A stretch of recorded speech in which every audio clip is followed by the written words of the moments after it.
Assalamualaikum warahmatullahi wabarakatuh. Alhamdulillahi rabbil alamin. Assalatu wassalamu ala asrafil anbiya'i wal mursalin wa ala alihi wa ashabihi ajma'in. Bapak, ibu-ibu kaum muslimin, jamaah salat zuhur yang dimuliakan Allah, segala puji bagi Allah atas segala karunia-Nya. Salawat dan salam untuk Nabi kita Muhammad sallallahu alaihi wasallam.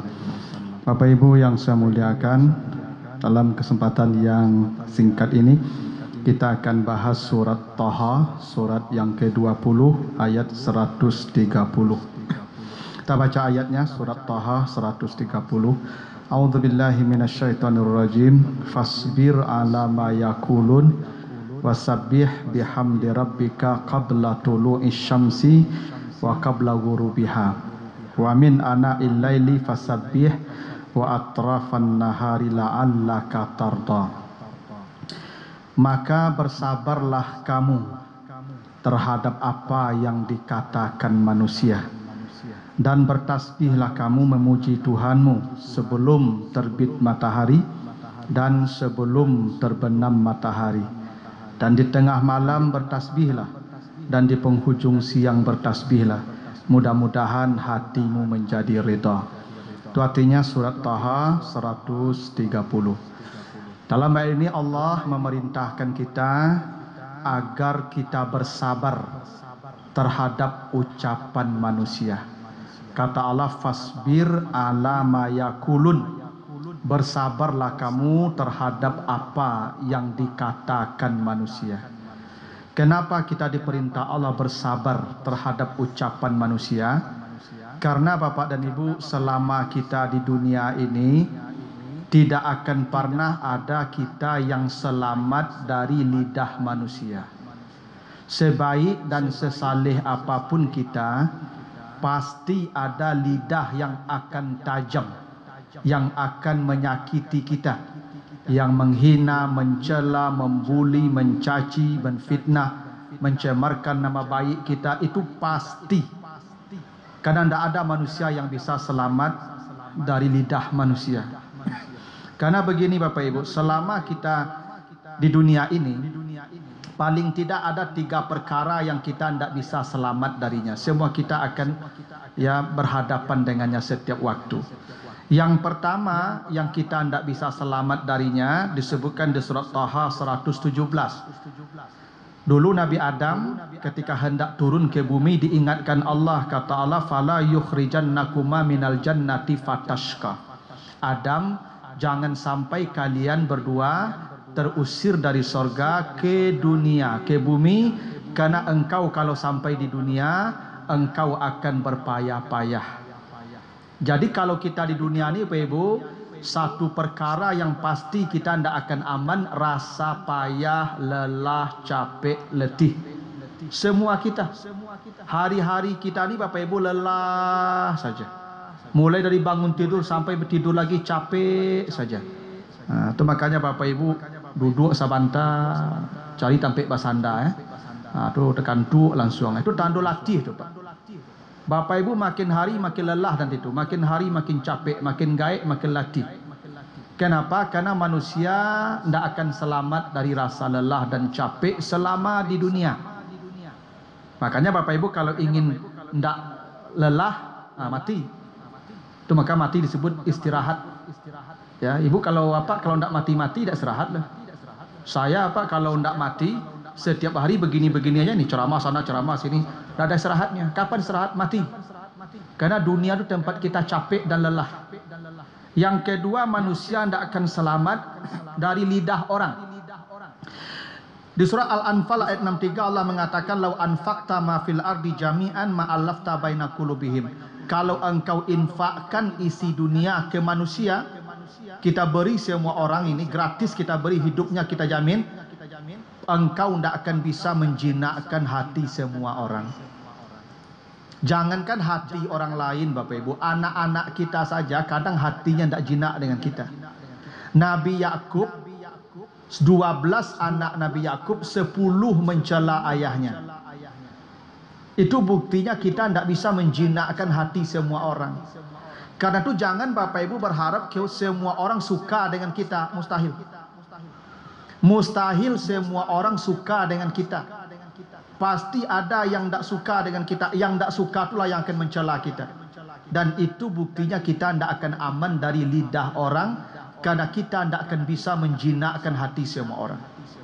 Yang ketiga yang kita tidak selamat darinya adalah kematian. Yang disebutkan di surah Al-Jumu'ah ayat 8. Qul innal mautal ladzi tafirruna minhu fa innahu mulaqikum. Betapapun kerasnya usahamu lari dari mati, mati pasti mendapatimu.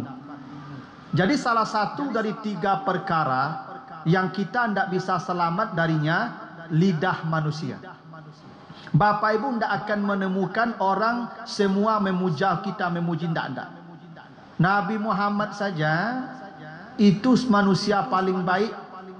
Sebanyak yang suka dengan beliau, sebanyak yang benci dengan beliau, sebanyak yang memuja, sebanyak yang mencela. Itu Nabi Muhammad, apalagi kita bukan Nabi. Nah, persoalannya Bapak Ibu, kalau Bapak Ibu dicela orang, dicaci orang, dihina orang, apa respon kita? Al-Quran mengajarkannya. Kalau Bapak Ibu mendapati ada lidah yang menyakiti kita, apakah dia menfitnah kita, mencaci kita, menghina kita, membuli kita, mencemarkan nama baik kita, apa respon kita? Ada 5 paling tidak. 1 disebutkan di surat An-Nahl 126. Kata Allah, wa in aqabtum fa'aqibu bimisli ma uqibtum. Kalau engkau disakiti, balaslah seperti yang kau terima dari dia. Jadi kalau Bapak Ibu dihina orang, dicaci maki orang, boleh balas seperti cacian dia. Bimisli, tidak boleh lebih. Jadi kalau bapak-bapak ibu-ibu diarik durang kambiang, arik lahnya kambiang, boleh. Baru arik lahnya, baru boleh. Sama. Yang tidak boleh itu baru tu apa tambah baru gadang tu tidak boleh. Nya balabi tidak boleh lah Pak. Kalau sama boleh. Ya serupa boleh. Kalau apa ditapuk orang, tapuk lahnya sekancangnya menapuk tu. Tangga gigi, tangga lu gigi sebanyak tangga tu. Cabi telingo, cabi lah telingo itu selawe itu. Boleh? Boleh. Jadi Bapak Ibu kalau dihina orang, dicaci maki orang, balas.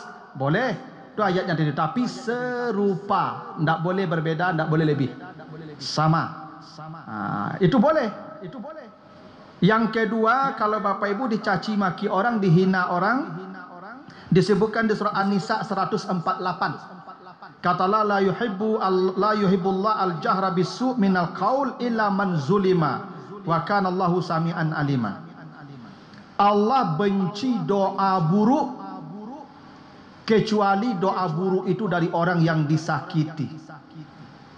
Bapak Ibu kalau disakiti orang, perasaannya dicaci, dihina, dimaki, dibuli, dicemarkan nama baiknya, kita tidak bisa melawan, tidak bisa membalas. Mungkin dia punya kekuatan, mungkin dia punya jabatan, mungkin dia punya kuasa. Boleh doakan keburukan untuk dia. Jadi kalau ada orang menyakiti Bapak Ibu, nanti menghina, mencaci, berdoalah kepada Allah. Nengkah setruk lah Pak tu yang boleh. Boleh doanya, boleh. Allah suka doa orang yang dizalimi itu walaupun doa buruk. Doa buruk itu tidak disukai Allah. Allah tidak suka doa keburukan kecuali kalau itu keluar dari mulut orang yang disakiti. Allah menerima doanya. Makanya Bapak Ibu jangan menzalimi orang, jangan menyakiti perasaan orang. Kalau dia tidak mampu melawan kita, dia cukup berdoa, mengangkat tangan ke langit, mengadu kepada Allah. Semua permintaan dia tentang kita akan dijawab oleh Allah, walaupun permintaan buruk tentang kita. Jadi kalau ada kita menyakiti orang, orang tu berdoa kepada Allah keburukan kita, menanti waktu saja kita celaka itu. Karena dibolehkan orang yang dizalim itu mendoakan keburukan bagi orang yang menzalimi. Yang ketiga, kalau Bapak Ibu dicaci maki, dihina, disakiti, apa responnya? Di surat Maryam ayat 26. Di surat Maryam ayat 26 itu Maryam dicaci maki karena melahirkan anak tanpa suami. Wanita paling baik, paling saleh di masanya, tinggal di masjid, duduk salat, berzikir, beribadah siang malam, tiba-tiba hamil tanpa suami, melahirkan anak.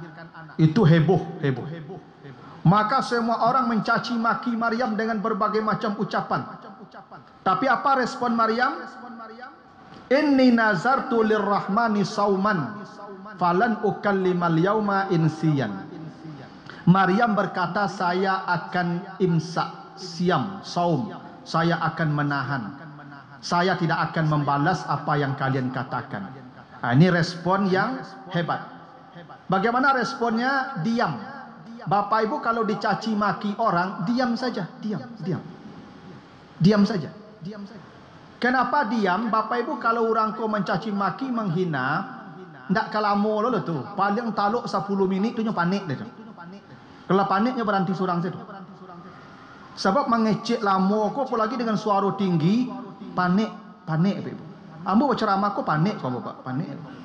Maka ceramah ko ambo dak mula-mula setengah jam saja mula-mula taluk berceramah lama-lama panik. Apalagi marah-marah mencaci maki orang itu 10 menit pun capek dia tu. Maka Bapak Ibu kalau dicaci maki orang, dengar saja, diam, nanti dia capek sendiri. Habis tu pergi, selesai. Lidah dia tidak akan mempengaruhi kita. Cacian dia tidak akan menghinakan kita. Makanya Maryam menahan, saya diam. Kalau kalian mencaci maki silahkan, saya akan diam. Cuma ada percaya apa-apa. Ibu kalau merepet-repet di rumah tu apa dangas ya. Paling lama setengah jam tu menyapu tu, nyapu, gosok, mencuci, habis. Kenapa? Karena bicara tu capek. Jadi kalau ada orang marah-marah tu, Maryam contohnya, orang mencaci maki, dia diam. Inni nazartu lirrahmani saum. Itu respon yang agak baik. Jadi kalau Bapak Ibu dihina, dicaci, diam sajalah. Diam saja, nanti dia berhenti sendiri itu. Yang keempat, Bapak Ibu kalau dihina, dicaci, ada lidah yang menyakiti kita. Itu di surat Taha tadi 130. Fasbir ala ma yakulun wasabbih bihamdi rabbik. Bapak Ibu kalau dicaci maki orang, baca alhamdulillah. Bapak Ibu kalau dicaci maki orang, kambing ang, alhamdulillah. Baru ang, alhamdulillah. Ya, begitu. Tapi jangan dikancang alhamdulillahnya. Kambing ang, alhamdulillah. Oh, baca kak itu, Pak. Bapak Ibu kalau dicaci maki orang, alhamdulillah. Kenapa baca alhamdulillah? Karena Bapak Ibu kalau dicaci orang, hadis Muslim menjelaskan nanti di akhirat ada orang yang bangkrut, al-muflis namanya. Siapa yang bangkrut? Mayati yaumal qiyamati bisalatin wa zakatin wa hajjin dan seterusnya. Ada orang banyak membawa amalnya nanti. Salatnya, puasanya, zakatnya, masya Allah ibadahnya. Tapi dia bangkrut kenapa? 3. 1. Satamahaza. Mulutnya sering menyakiti perasaan orang. Maka amalnya yang banyak itu diberikan kepada orang yang disakiti itu. Izafuniyat, kalau amalnya habis, ukhizat min zunubihim, dosa orang itu yang dilemparkan ke dia. Sumbaturiha ilan nar, kemudian dia pun dilemparkan ke neraka. Jadi kalau Bapak Ibu dihina, dicaci orang, Bapak Ibu sedang menerima transfer pahala. Makanya baca alhamdulillah. Kita tidak tahajud, terima pahala tahajud dari dia. Kita tidak baca Quran, terima baca Quran dari dia. Kenapa? Karena lidahnya syatamahaza, lidahnya menyakiti kita, maka kita mendapatkan amal dari dia. Itu hadis sahih begitu. Itu kenapa kalau kita dicaci maki orang, kata Allah, wasabbih bihamdi rabbik, sabar dan bacalah alhamdulillah. Kenapa? Karena kita sedang menerima kebaikan dari dia. Nah, yang kelima yang paling hebat itu diceritakan di surat An-Nur ayat 22. Ini kasus Abu Bakar.